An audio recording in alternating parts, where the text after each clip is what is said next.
halfway through Give to the Max Day. Give to the Max 24-hour period, I should say. And I know that we're going to be celebrating the 12-hour period, don't you think? I think we are. Yeah, I'm still awake. Yep, and she's doing good. It's we're having a lot of fun here. You're probably noticing you go through a little bit of a. I'm sure all you out there know this. So you go through a little bit of a lull or a little bit of a whatever. So we seem maybe a little bit flat, but we're doing good, and we're going to have kind of a little bit of a fun event here. It's not going to take too long, but we are going to do an interview right now with Judy Thon. And Judy, we're kind of looking forward to it. And all you out there, I hope you're watching. We're going to have a nice interview. We're going to have her sit down right here in the middle. And we're going to start with Sharon asking her questions. I want to start from, when you first even learned about the North American Bear Center is what I'd like to start with. So I'm going to give the microphone to Sharon and let her start. So, JT. Yes, Sharon. No, it did not. So, what piqued your interest in coming to the Bear Center? When did you first even hear about it? Well, I'm glad Dr. Rogers isn't here right now. Was it a federal investigation? No. Well, I'll keep it brief, but anyhow, I was looking for property up here. And you know how you look around and what do you want, and Well, because I had come up here in the 70s. I wasn't up here much in the 80s because I was busy working and whatever. So I skipped a number of years, but then I started to come back here in the 90s. Usually resort to a week of fishing. You just up north, shall we say, in Minnesota. And so I thought, maybe at this time of my life, maybe I should. I like it up here. I've vacationed in other parts of northern Minnesota, and they're nice, but I've always liked it up here. I don't know what it is. It's just one of those things. So I started to look for property up here, and, okay, you look this, you look that. And, well, first you look on the Internet. That's the first thing, and you look in price ranges, and it's like, okay, well, I was familiar with the Ely area. So start looking in actually east of Ely. And, just didn't find anything. There was something that I didn't like about everything. I just, I don't like that. That's too much money. Make a long story short, I, in the end, wound up buying a piece of property. And I knew I was in bear country. I've known that for a long time, that I was in bear country, since way back when. And this place is haunted, by the way. I think there's somebody in the older Bear Center having a good time. But anyhow, so I bought a piece of property, and of course I knew I was in bear country, and I share cabin rights with some other people. And they said, we're in bear country. I said, yep. Well, are you nervous about that? I said, well, no, I'm not, and you shouldn't be either, since you bought into this property with me. I hope you're not nervous. Maybe we better find out about bears. Okay, let's find out about bears. Well, the Bear Center was here, but I had never been in it since it was built in 2007. So in 2010, I was here. And I found out that the CEO of this place was Dr. Lynn Rogers. And I thought, wow, that's pretty cool.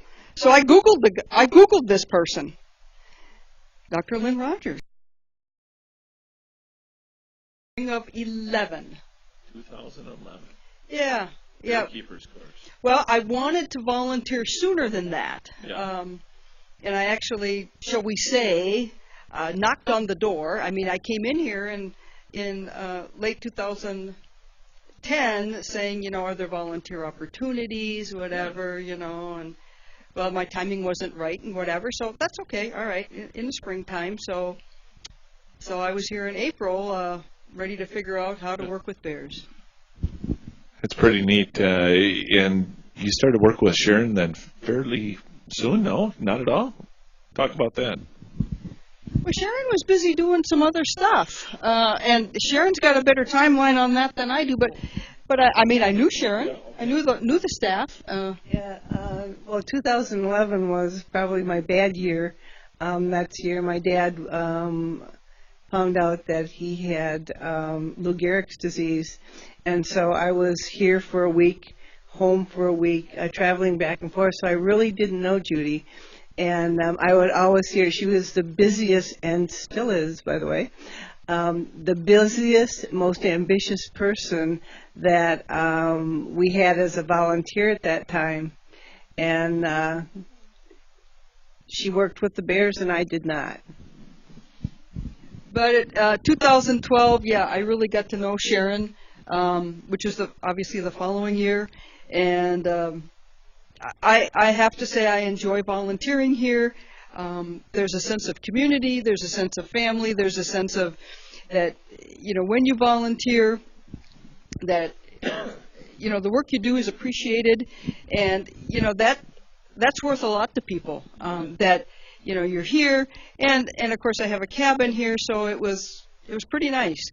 Come here, volunteer, get to meet different people, and enjoy what you're doing all at the same time.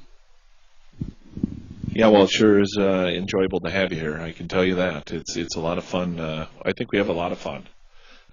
Yet at the same time, we do a great professional job with the people. Now, you all of a sudden are in the Director of Education, which is a whole other role that you've taken on top of some of the other things you've done here.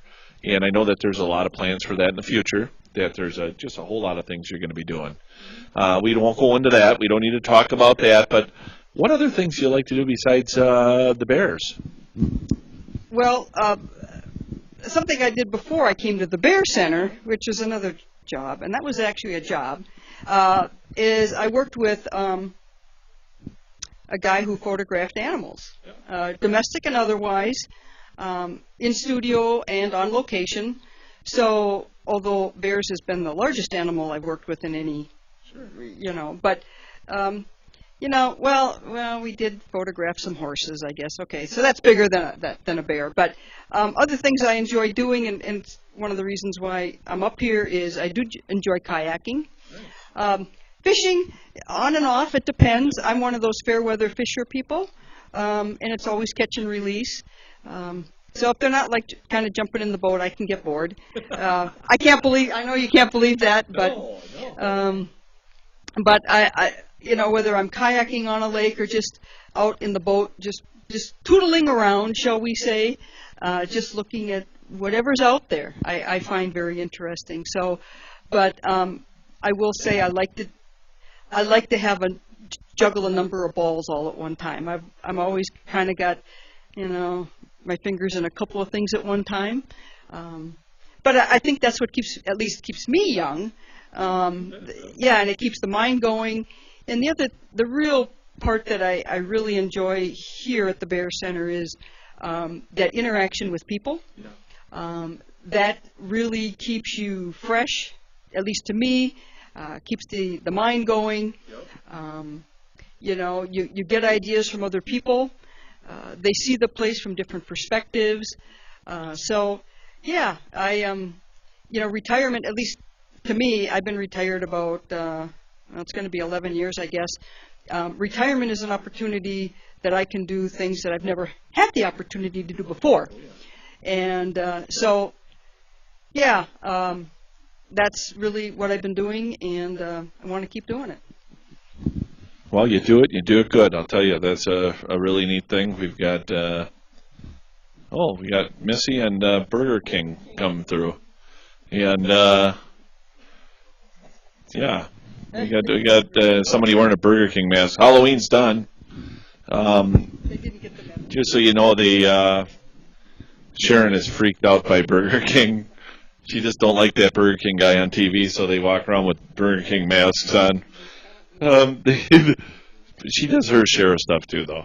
But we got to get back to Judy here because I got to keep bugging her a little bit. But can you give us maybe one really, really memorable experience you've had here at the Bear Center?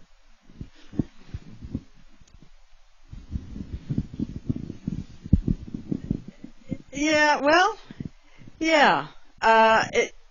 Is it memorable to me? I don't. I think the picture is what was memorable, and if I recall, I didn't take the picture. I'm drawing a blank. I got the picture in my brain, and those of you that know Mom 1 and 2 will probably remember this picture. And that, of course, that's Holly Bear time. So it's just not too long ago, the summer of 14. So some of you newbies would remember that. In the spring of 14 or late May, Holly started to explore the 2.5 acres, and there was a lot of stuff going on May 30th when she had her first venture into the new big 2.5 acres. But prior to that, both Mom 1 and 2 had been working to gain her trust. And what is so memorable about Holly to me is that, because I remember saying to Sharon, I've photographed animals and stuff like that. I've been a photographer's assistant, done a lot of things, but I've never got the trust of a bear. I mean, this is totally new to me, and of course, we had to be successful. There was no choice. We were going to be successful with Holly. So what I remember is, beside Mom 1 and 2 with the bottle and all that kind of stuff, what I remember is that down there by the preaching log and by the rock den, Holly was out there, and Mom 1 and Mom 2 was out there. And Holly came after Mom 1, who is being Miss Burger King over there. Yeah, she's got a mask on, and she's trying to distract me. I think you're seeing things. I don't see nothing. Yeah, right. Holly, again, she was smaller than she is today. She came up to Heidi, and she put that one front paw around Heidi's leg and looked up to Heidi, and it was just a Kodak moment, because Holly she didn't hurt Heidi. She just gently put her paw around her leg, looked up, and it's like, Mom.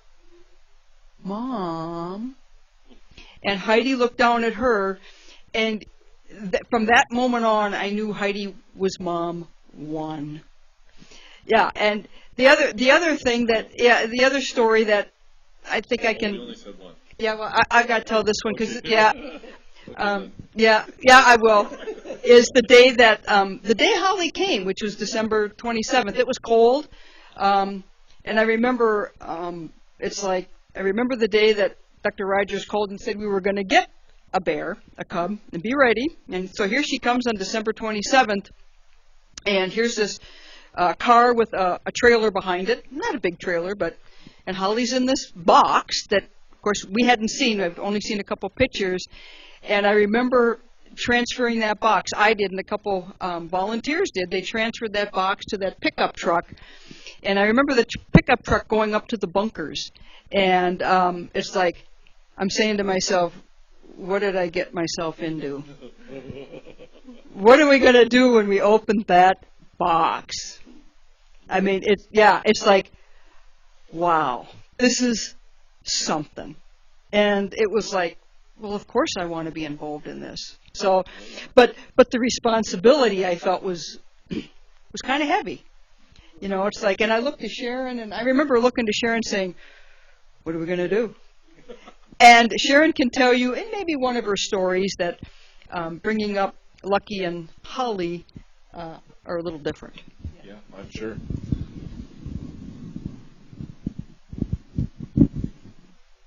What neat stories. You got some pretty neat stories. I know that, just watching you buzz around here and help people out, it's fun watching you. You do a very, very nice job.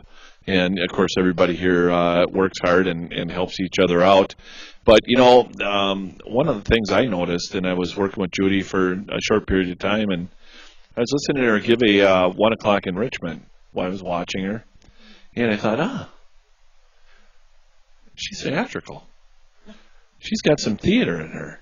So I said to her, hey, you ever did any theatrical stuff? And she's like, yeah. And I thought, what a surprise. And I thought to myself, well, we can use that. And Judy's actually very, very good at, and I'm sure that you guys out there have experienced it when she's done videos. She's excellent at talking and pronunciating things very clearly. I mean, you do a very, very nice job. And the other thing that really was exciting for me was when I asked Heidi and her to do the WELY, our major advertising. They do the radio show in the summer months when it's busy. We actually have a educational program on for 20 minutes every Friday it was. And we try and get all the tourists we can to come here and to get educated. And they do some education, a fair amount of education on the radio to take away any misconceptions that people have about bears. There's a lot of myths out there. And I think Judy and Heidi have done a great job on the radio doing that. But listening to you on the radio, it's like you were just born to do that kind of stuff. I mean, your smoothness and the way you are, what is the proper word, articulate things, you know, you can feel what you're talking about, and I like that. You can feel your emotions or passions on something you're talking about. That's really cool. Thank you. Thanks so much for doing that. Thanks, Scott. Appreciate it. And you know, again, this is just another example of, like Lynn would say, of another cog in the wheel that we can't do without. You do a great job. And it's nice being able to interview people like this.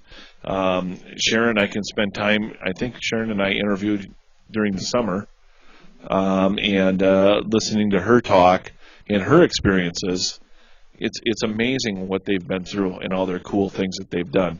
Watching Sharon this morning show you guys what we do with feeding and care of the bears, and watching the passion that she's got for taking care of the bears and the Bear Center itself.